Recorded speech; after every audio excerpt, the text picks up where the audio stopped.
Why don't you hear me today, Jesus? You have done so much for my soul. Won't you save this other one? Oh, save him, Jesus.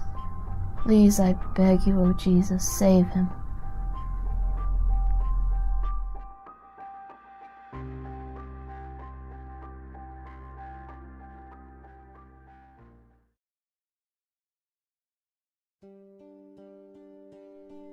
I had been told of the extraordinary events that were beginning to happen to Gemma.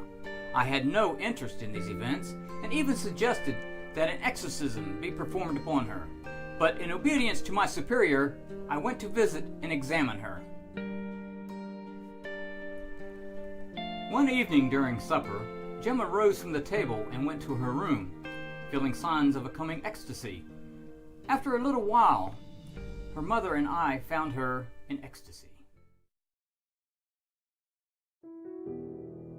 Now that you have come, Jesus, I again beg your mercy for my poor sinner.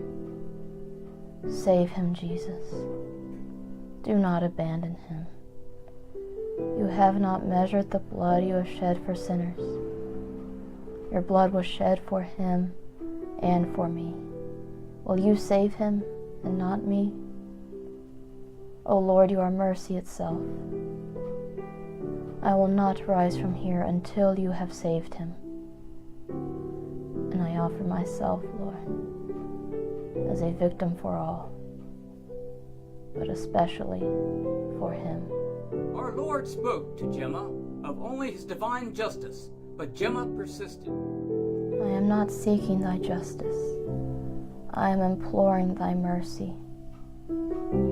Go in search of my poor sinner.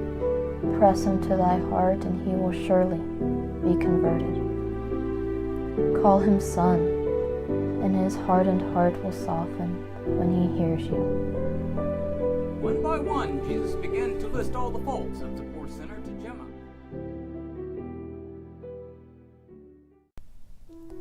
I know, Jesus, he has offended you very much.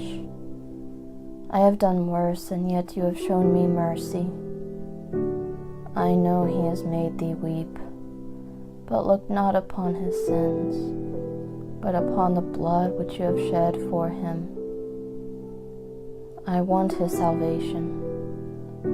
Triumph, triumph by thy charity for him. I confess that I am the worst sinner, and that I am unworthy to have you listen to me. So I present to you another advocate, whom you can't refuse. It is thine own mother, pleading for you to forgive him. Surely you cannot refuse thine own mother? Now answer me, Jesus. Tell me you will save him.